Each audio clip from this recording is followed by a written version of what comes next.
Est-ce qu'on peut commencer? Donc, on m'a demandé d'animer la table ronde conclusive de cette journée très très impressionnante pour moi, par la diversité et la qualité des intervenants, puis par votre nom. Effectivement, vous l'avez dit tout à l'heure, c'est pas rien de parler devant vous. Comme on va faire vite, donc je vais pas m'étendre, mais merci d'être là, et merci pour tous vos engagements sur cette question de la protection des enfants et des personnes fragiles dans notre Église.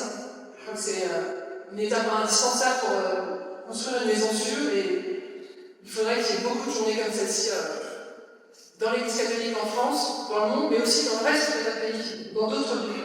Je crois que ça me tient. La journée était consacrée à ce thème, prendre soin de soi pour, non pas aller mieux soi-même, même si c'est pas mal, mais la Mère Marie nous l'a dit, pour prendre soin des autres. Donc la première question que je vais poser à ces honorables personnes qui sont là, est-ce que j'ai besoin de me représenter? Oui. Alors je prends mes antisèches. Père Emmanuel Buzet, responsable de l'officialité de Paris. Donc S pour académique, c'est ça? Et président de la mutuelle Saint-Martin. Voilà. Mère Emmanuel Desaubert, abbesse de l'abbaye de Boulard. Mère Marie Blancoc, on dit abbesse aussi? Prieur général. Prieur général de la communauté bénédictine du Sacré-Cœur de Montmartre. Béatrice Adosé, responsable de Talentéo? Non, pas. Non, faut exagérer. Responsable de l'Institut Talentéo. On a vu les filles aujourd'hui. Est-ce que je dois présenter le monsieur Monseigneur de Félémène, qui nous accueille donc ici. Et puis Louis Monseigneur, mon honorable confrère, rédacteur en chef dans cette honorable maison, qui est le quotidien La Croix. Voilà. Moi je m'appelle Stéphanie Gallet, comme les intimes. Donc, ce que je voudrais continuer pour conclure cette journée à réfléchir sur cette question de prendre soin de soi pour prendre soin des autres. Avec une première question, il y en aura un peu deux, parce que c'est très rapide. Je vous ai à chacun. Qu'est-ce que ça implique de changer à l'échelle personnelle? Pour prendre soin de soi, pour prendre soin des autres, qu'est-ce qu'on va changer à l'échelle personnelle? Alors, je vais parler comme président de mutuelle, mais peut-être aussi comme juriste. Ça oblige quand même à se reposer la question de l'ensemble de son équilibre de vie, équilibre de santé évidemment, équilibre de sommeil, de relations humaines autour de soi, et puis certainement aussi de se poser la question de savoir comment au quotidien on rééquilibre ses engagements avec les fidèles, avec toutes les demandes qui nous arrivent. Certainement aussi, finalement, se poser la question de son mode de vie à titre individuel. Est-ce que je vis de manière équilibrée et est-ce que je vis de telle manière à ce que je puisse véritablement répondre à ma mission? C'est sans doute c'est une question que chacun doit se poser, chacun doit pouvoir y répondre. On a vu ce matin, j'ai été impressionné par l'interpellation d'un évêque. Est-ce que vous, les évêques, vous vivez ça aussi? Est-ce que vous, les diacres permanents, vous vivez ça aussi? Les épouses de diacres permanents et les laïcs, chacun d'entre nous, évidemment. Tous ceux qui sont engagés dans l'Église de manière forte doivent se poser cette question de la message. Prendre soin de moi pour prendre soin de mes sœurs, ça implique au niveau personnel de veiller effectivement à la question d'équilibre, l'équilibre de la journée, bien vivre le regard du Seigneur, bien vivre chaque moment, tout est important dans une journée monastique. Bien écouter mes sœurs et être attentive à ce qu'elles ont à me dire, comment est-ce qu'elles me corrigent sur ce que j'ai à mettre en place fasse. Quand elles me disent que je suis fatiguée, est-ce que je les écoute? Est-ce que je les écoute vraiment, c'est-à-dire est-ce que j'agis en fonction de ce qu'elles me disent? Est-ce que j'ai le souci de me former pour continuer à pouvoir enseigner, dispenser une sorte d'enseignement dans la communauté?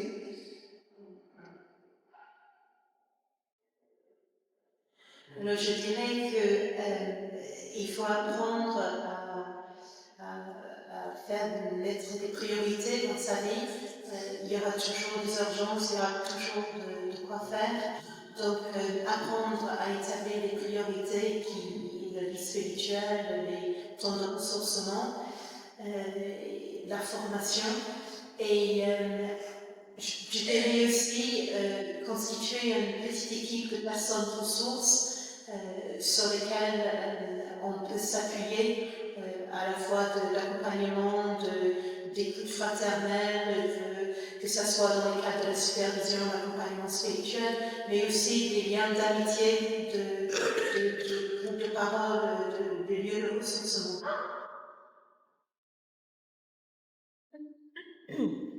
Alors moi je suis heureusement il y a des mots aussi. Nous sommes deux laïcs, alors moi je veux plutôt un positionnement de laïque. Et pour moi le prendre soin c'est d'abord anticiper ce que nous avons à faire, structurer peut-être nos journées, nos engagements, nos missions, nourrir l'intériorité. Je sais que pour le laïc qui est engagé, qui vient de famille, etc., c'est aussi nourrir son intériorité est un challenge et un défi. Donc j'aurais aussi se nourrir l'intériorité. Et puis aussi plus basiquement, j'ai envie de dire, les lieux de plaisir, les lieux où on s'amuse, les lieux où finalement nous pouvons être nous-mêmes sans regard les uns sur les autres, mais nous pouvons rire, nous amuser, prendre du plaisir à faire ce que nous avons à faire, anticiper et avoir des cercles de soutien autour de nous. Je rejoins messieurs des choses qui ont été dites.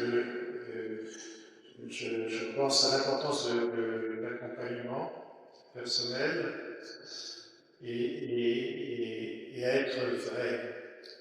Le danger pour les prêtres, les évêques, je ne sais pas pour les supérieurs religieuses, c'est de rentrer dans un personnage. Alors bien sûr, nous avons une mission particulière, etc. Mais je pense qu'être vrai, et avoir des relations vraies avec nos proches collaborateurs, et on est capable effectivement d'entendre une remarque. Vous êtes fatigué, ou là on sent que vous êtes énervé en ce moment, peut-être que vous pouvez faire tomber votre pression intérieure, etc. Et de fait, se connaître assez, connaître ses limites, savoir jusqu'où on peut aller, mais par quel mal. Et donc trouver des occasions de détente dans la lecture, dans la rencontre de vrais amis, dans la marche, etc. Et donc se connaître pour construire son équilibre de vie et de manière très réaliste. L'importance de la réalité, avec moi de jouer avec nous-mêmes, et de regarder nous-mêmes à travers un masque. Moi j'ai été marqué tout à l'heure par quelque chose que vous avez dit sur la fatigue émotionnelle, je ne sais pas quelle était exactement votre expression, mais sur évaluer la capacité d'écoute et savoir se retirer quand il faut écouter. Parce qu'à un moment, ça nous bouffe et limite entre la personne qui est en face de nous et nous-mêmes, s'effrite. Je pense que ça vaut aussi dans mon métier où je passe beaucoup de temps avec des gens, des collègues dont je peux être responsable, mais aussi en travaillant sur cette question des abus, et je pense que ça fait partie des points d'attention importants. Alors on a évoqué le fait vous disiez même danser tout à l'heure, donc le fait de lire, danser, tout ça, moi je nage, voilà, c'est un très bon anxiolytique, je vous le conseille.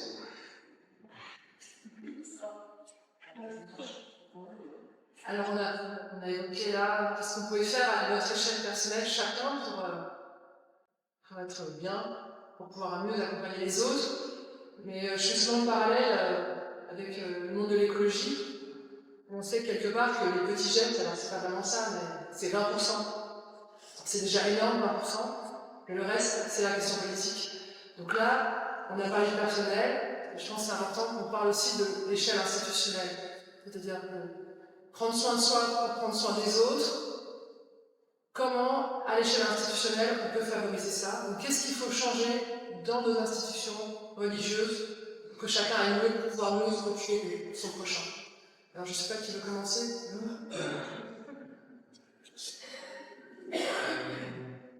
Je comptais, j'imagine qu'on refait le même tour dans le sens. Non, mais je suis assez marqué par l'organisation de cette journée, pour tout vous dire, de ce que j'ai pu percevoir, où se croisent des laïcs, des religieux, des religieuses, des prêtres, des évêques. Parmi les échanges que j'ai eus, des gens de sensibilité très différentes aussi, voilà, à la fois d'instituts traditionnalistes, à la fois d'autres. Enfin voilà, j'ai l'impression que là, ça a été une journée de haut niveau. Pour être honnête, j'ai vécu pas mal de choses comme ça, mais pas d'aussi haut niveau. Bienveillante et où chacun prend le temps de réfléchir, voilà, sur des questions difficiles. Et c'est pas facile, je pensais tout à l'heure aux évêques qui étaient dans la salle, en parlant, on dit quand même que c'est pas facile de se lancer dans la chose, d'entendre tout ça et tout ça. Alors que la catholique, elle a déjà fait pas mal en fait en France quand on compare à d'autres pays, en Italie, voilà, notamment la SIAS, ça a été quand même un effort énorme, et je pense que cet exercice, qui est à la fois un exercice de rencontre, d'humilité, et de bienveillance, et de nature à pouvoir faire changer les choses dans l'Église.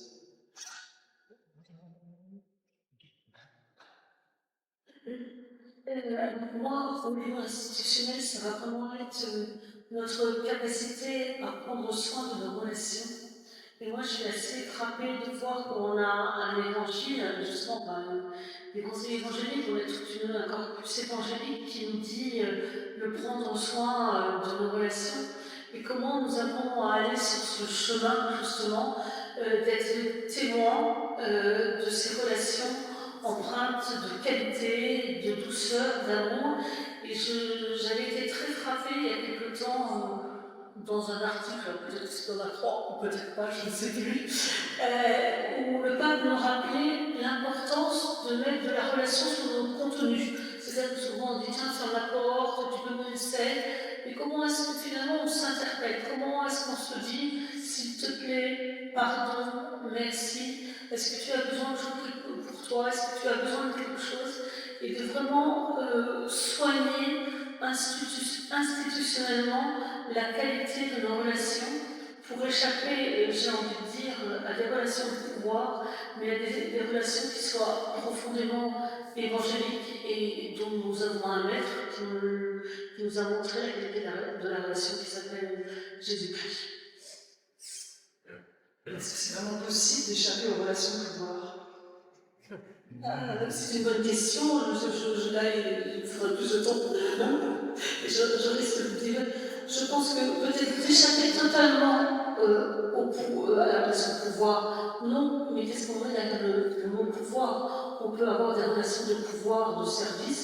Et Mère Marguerite ce matin nous rappelait que la gouvernance, l'autorité, c'est d'abord un pouvoir qui s'agenouille devant l'autre. Donc avoir un pouvoir qui s'agenouille devant le mystère de l'autre, ça me semble être de l'apprentissage, mais ça me semble aussi être une chose dans laquelle on peut commencer à entrer. Donc je dirais deux choses. Qu'est-ce que j'attendrai de l'Église pour prendre soin de soi? Je dirais peut-être davantage de propositions de formation, un vrai souci de prendre soin de ceux qui portent la responsabilité aujourd'hui, que ce soit évêques, prêtres, religieux, laïcs. Aussi, je l'entends très fort à la Corrève, beaucoup de supérieurs majeurs qui sont en attente de groupes de cohésion, de groupes de soutien et ça a du mal à démarrer en fait. Donc, qu'est-ce qu'on pourrait faire pour que ça soit plus facile? Et puis, je dirais aussi, si je prends le soi comme un institut religieux, qu'on continue dans cette dynamique de visite canonique, de se visiter, de ce regard de l'extérieur que dans notre cas à nous aurait pu tout changer en fait. Donc qu'on puisse continuer, que l'Église continue dans cette dynamique de la culture de la visite.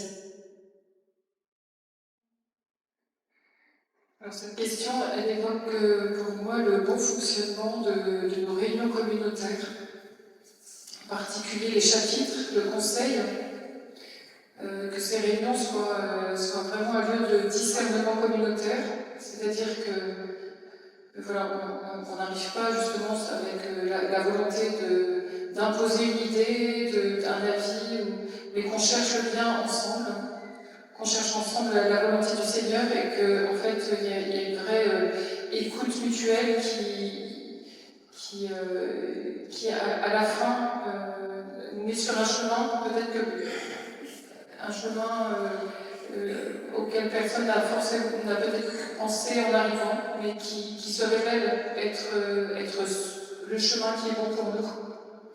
Donc ces institutions que sont le chapitre et le conseil, qui sont tellement riches en fait, et qui sont tellement source moi ça m'émerveille et c'est une vraie source de joie. Quand je vois l'implication des sœurs et vraiment la créativité qui s'y exerce, qui est exprimée, ça me donne beaucoup de joie et de confiance et c'est une vraie sécurité en fait pour le gouvernement de la communauté et le chemin communautaire. Et puis c'est aussi, on est dans un ordre qui est international, l'ordre cistercien, c'est aussi participer à tout ce qui est en place, rencontrer les communautés, des communautés extrêmement diverses, à l'autre bout du monde parfois. Comment construire le corps communautaire de notre ordre pour servir l'Église, en passant par ce chemin qui nous est propre. Donc ça c'est une première chose, et puis une deuxième chose que je voudrais dire avec Béatrix, on a monté il y a 6 ans cet institut Talentéo de formation à la gouvernance et à la relation. Et on est sur des promotions de 30 à peu près, donc ça fait à peu près 136, 180 supérieurs ou religieux en responsabilité qui ont été formés, qui sont passés par cet institut. Et alors une très grande joie, c'est finalement de travailler ensemble avec des ordres très différents. Et on fait des fraternités, et on est 6-7. J'ai fait l'institut au tout début, ça fait 6 ans. Je vois encore ma fraternité d'abbé et d'abbesse. Et je pense que ça c'est nouveau en fait qu'on puisse travailler inter-ordre. Avec des cisterciens, des bénédictins, des chanoines, Et là, il y a une richesse merveilleuse, et je dis merci d'avoir que ces lieux en fait, d'échange, de construction, de soutien, parce qu'en fait, il y a des vraies amitiés qui se construisent dans le temps, et ce sont aussi des lieux d'inspiration et de connexion fraternelle et d'encouragement où on peut parler, on peut se confier. Il y a une sécurité aussi de confidentialité, donc tout ça est une vraie espérance, je trouve, pour l'Église et pour la vie, en tout cas pour la vie consacrée.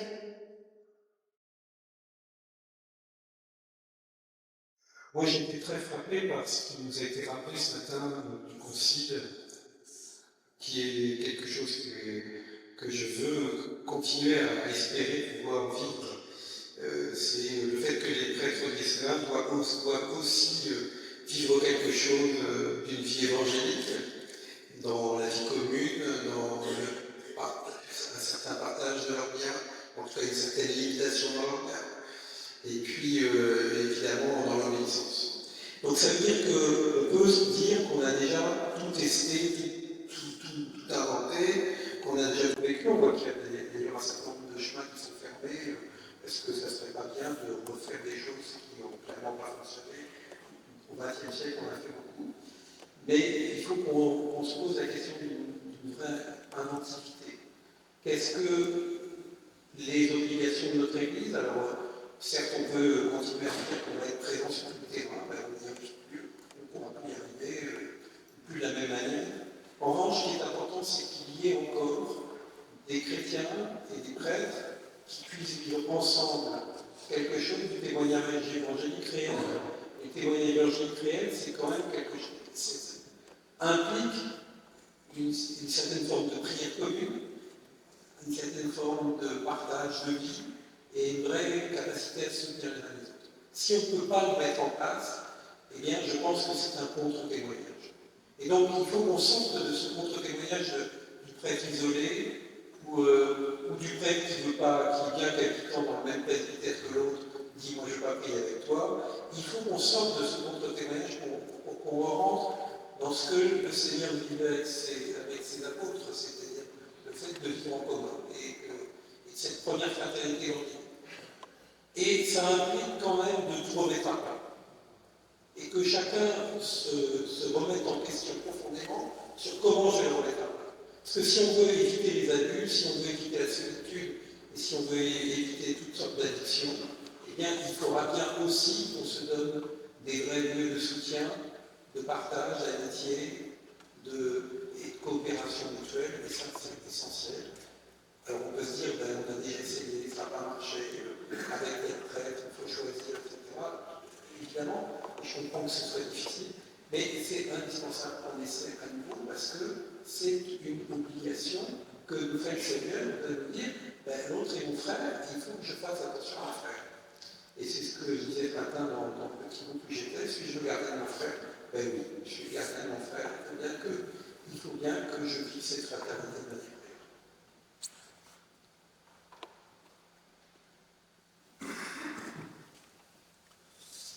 Alors, un petit témoignage concret de l'illustration du moment c'est que l'archevêché de Toulouse, nous sommes trois réconciliés avec le général. Tous les matins, nous nous retrouvons à l'oraison, à la chapelle. Nous prions ensemble. Si nous n'avons pas de messe à l'extérieur, nous célébrons ensemble avec les sœurs quand elles sont là. Et nous prenons un petit déjeuner ensemble pour échanger sur ce que nous avons vécu la veille, sur ce que nous avons vu dans la journée, sur différents points. Et pour moi, c'est extrêmement important, et un soutien précieux parce que c'est simple, c'est fraternel, il y a de l'humour, et que c'est un soutien extrêmement précieux. J'ai toujours eu besoin d'avoir, encore plus comme évêque, une équipe autour de moi avec laquelle je puisse être très libre de m'exprimer et que je sois capable d'écouter, sans avoir des idées, et le fait d'en parler à voix haute, de réfléchir à voix haute, on s'aperçoit tout de suite que cette idée qu'on une impasse, ou bien au contraire quelque chose à poursuivre. Et puis alors, le fait qu'il faut que notre manière de vivre l'Église se transforme de plus en plus, pour moi c'est une évidence aussi, et on hérite d'une Église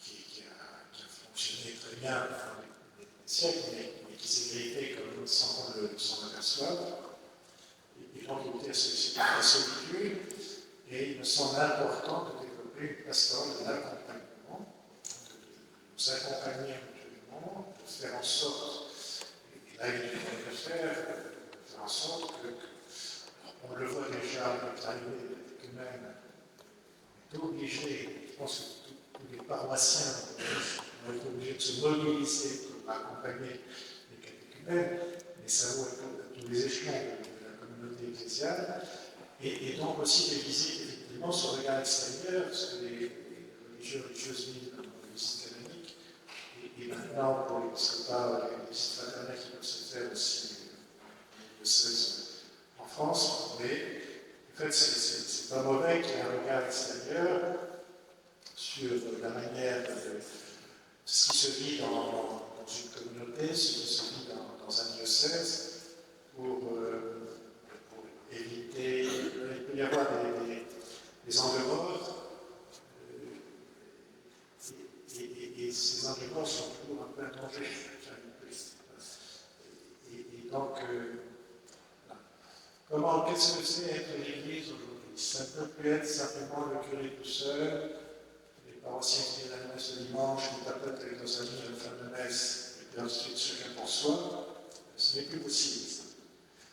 Et donc, comment donner à voir aujourd'hui, dans un monde qui s'est paganisé, comment donner à voir quelque chose du royaume de Dieu? Qu'est-ce que c'est l'Église dans ce monde? Et donc, je pense que ça nous stimule tous à une vraie conversion.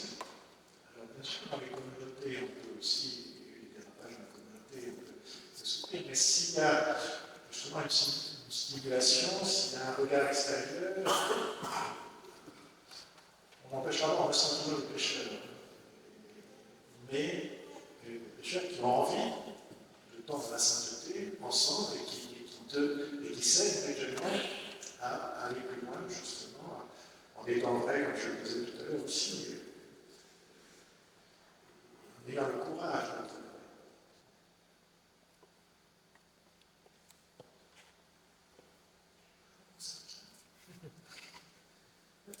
Je reviens quand même à percevoir l'accompagnement et la culture de la visite. Je crois que ça nous invite à nous dépasser. Et on a raison.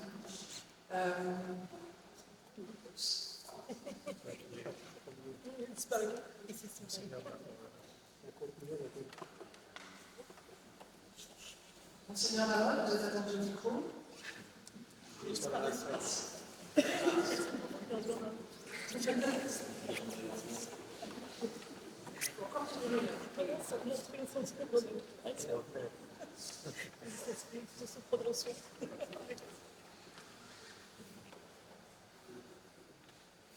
La conclusion, c'est vous. La conclusion, c'est certainement pas moi. Mais ce que je voudrais tout simplement dire, les lieux nous disent toujours quelque chose.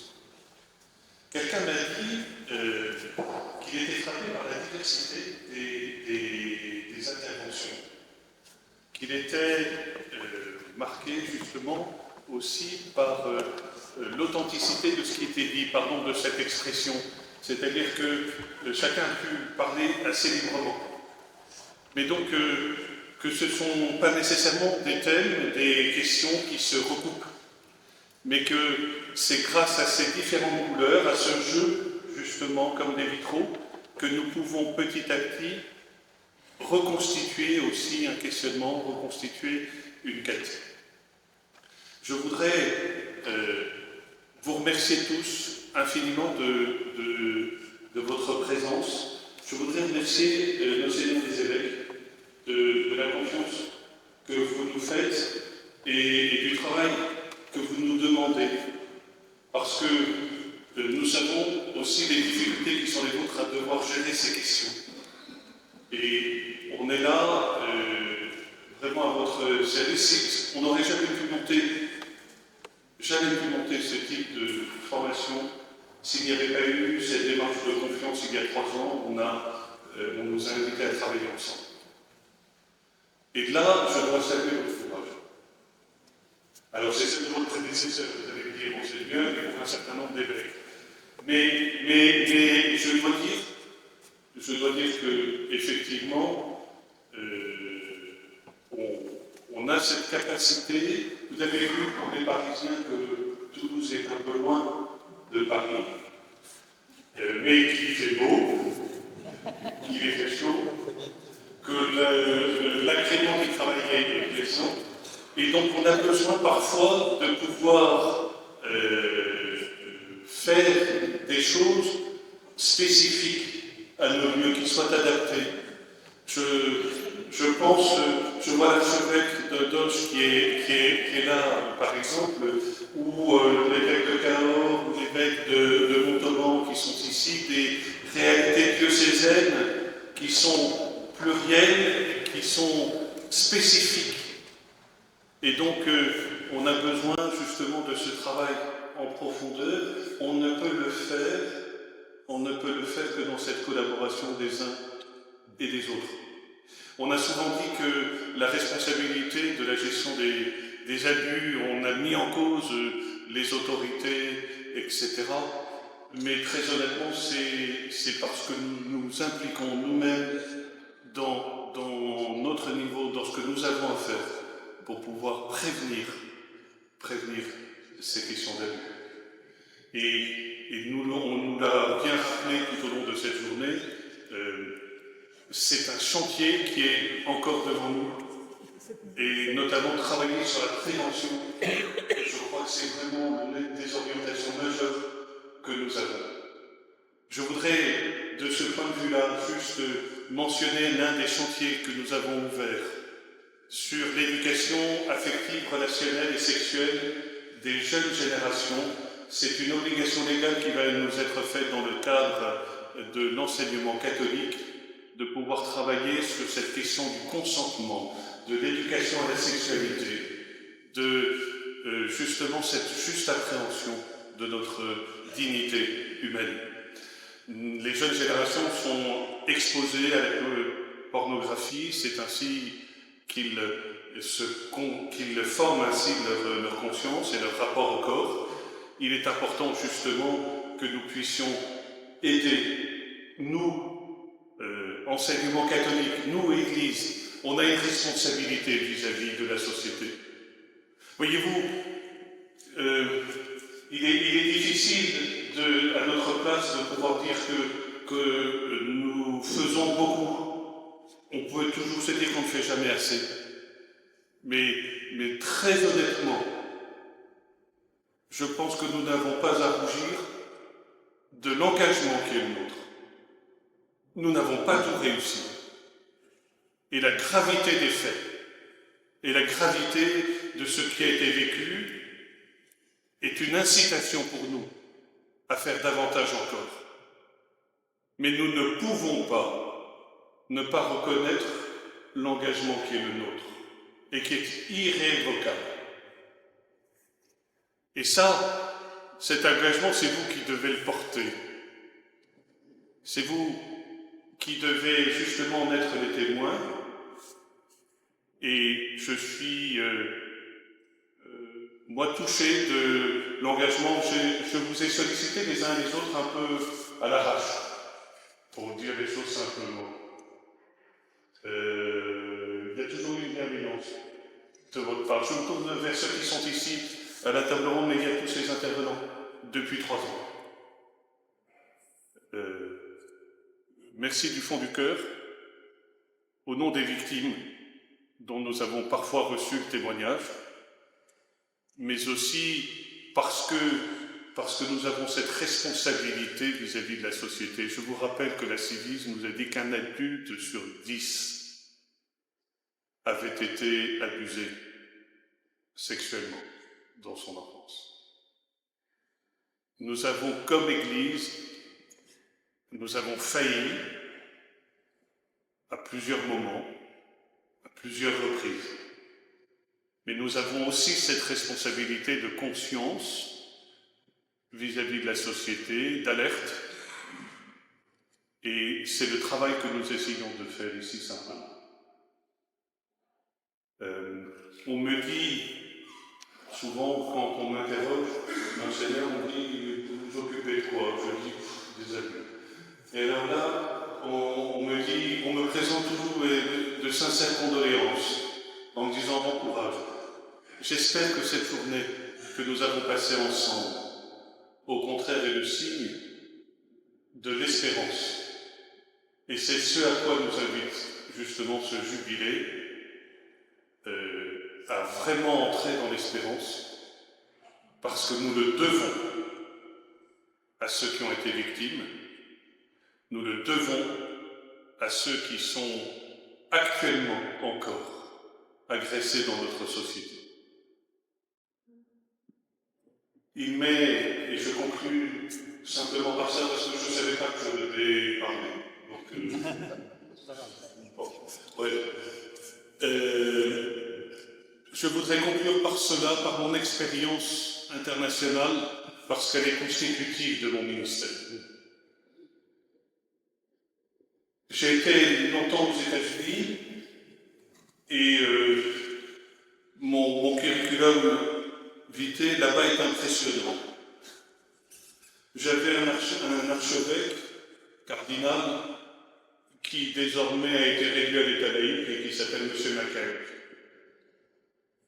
Celui avec lequel j'ai travaillé à la conférence des évêques des États-Unis, le cardinal Law, était le cardinal archevêque de Boston, qui a été pris justement devant le scandale de Twilight. Le curé de la paroisse où j'étais a été réduit à l'état laïque parce qu'effectivement il avait abusé d'une vingtaine d'enfants.